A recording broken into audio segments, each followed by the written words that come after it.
Bismillahirrahmanirrahim. Apabila sholat wajib sendiri, apakah ada tuntutan untuk melafalkan iqamah? Pertanyaannya bukan ini, pertanyaannya kenapa antum sholat wajib sendiri? Kenapa nggak bisa berjamaah? Itu dulu pertanyaannya. Kalau bisa berjamaah, kenapa harus sendirian? Hadis tentang sholat berjamaah itu awalnya nggak ada hubungan dengan masjid. Hadis yang terpisah. Masjid berjamaah. Karena berjamaah itu tidak harus selalu di masjid sepanjang tidak bisa ke masjid.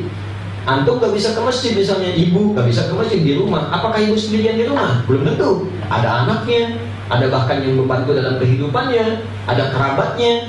Antum di kamar ruangan dikasih banyak, masa nggak ada yang digunakan satu untuk berjamaah? Nah, ibunya yang sholat di kamar satu, kakaknya di kamar satu, adiknya di kamar satu, yang bantu di kamar satu. Kenapa nggak kumpul di satu tempat untuk melakukan? Bukankah pahalanya berapa?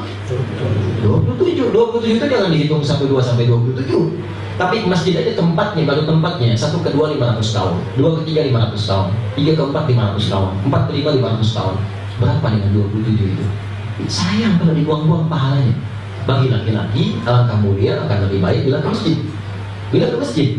Selalu ada pertanyaan, bagaimana kalau dihadapkan pada pilihan? Apakah kalau suami lebih baik mengimami di rumah, ya, atau dia ke masjid? Tetap pilihan utama suami ke masjid dan istri diimam di rumahnya, dan pahalanya mendapatkan hal yang sama. Karena suami itu selain menjadi kesunahan utama dirinya ke masjid, juga menjadi perwakilan dari keluarganya untuk memohonkan kebutuhan rumahnya di rumah Allah langsung. Ya, tolong jangan lupa Pak ya, kalau antum sedang ke masjid, jangan sholat sendirian.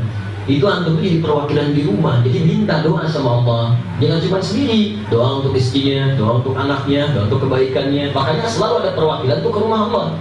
Saya ada keperluan dengan Pak Wawan, lebih mudah mana didapatkan? Nelpon atau datang langsung ke rumahnya? Datang, selama antum bisa datang, datang. Makanya ketika masuk langsung diberikan pilihan. Antum baca Allahumma ftahli abwaaba rahmatik. Masuk, antum kan pintu Al-Azhar itu ada beberapa pintu kan. Antum kalau masuk pintu Al-Azhar lewat satu pintu atau beberapa pintu? Beberapa pintu. Antum masuk lewat sini, keluar lagi, masuk sana, keluar lagi. Pasti satu pintu tuh. Satu pintu bahasa Arabnya babun, banyak pintu abwab. Antum masuk lewat satu pintu, kaki kanan masuk. Allahumma ftahli abwab. Masuk satu pintu, kok minta banyak pintu? Pintu apa? Pintu rahmat. Di Quran dibagi 3. Rahmat itu ada 3. Ada rahmat terkait dengan solusi dari semua masalah, Al-Baqarah ayat 155 sampai 157. Yang kedua adalah ampunan dari dosa-dosa yang sudah berlimpah, Quran surah 39 Az-Zumar ayat 53. Dan yang ketiga semua kebutuhan dunia dan kebahagiaan akhirat, Quran surah pertama ayat yang ketiga. Jadi ketika antum masuk, Allahumma ftahli abwaaba rahmatik, ya Allah tolong bukakan pintu rahmatmu. Allah balik bertanya, mau pintu yang mana? Kamu sedang punya masalah? Ayo datang, mintakan kepada Allah solusinya. Kamu merasa banyak dosa? Minta ampunan. Kamu punya masalah dunia? Mintakan sini. Karena itulah Anda masuk ke masjid, Anda langkahkan kaki yang baik, sholat tahiyatul masjid, kemudian berdoa kepada Allah, minta urusan semua yang kita hadapkan dalam kehidupan. Kalau nggak ke masjid, rugilah. Makanya dipaksa oleh Nabi supaya ke masjid, supaya hidupnya mudah. Itu poinnya.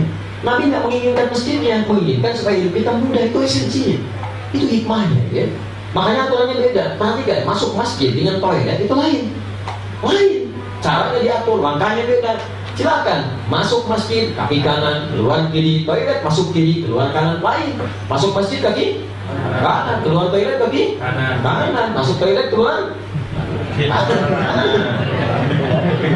udah lain kan? Udah lain. Jadi ada aturan tertentu yang itu terkait dengan doa kehidupan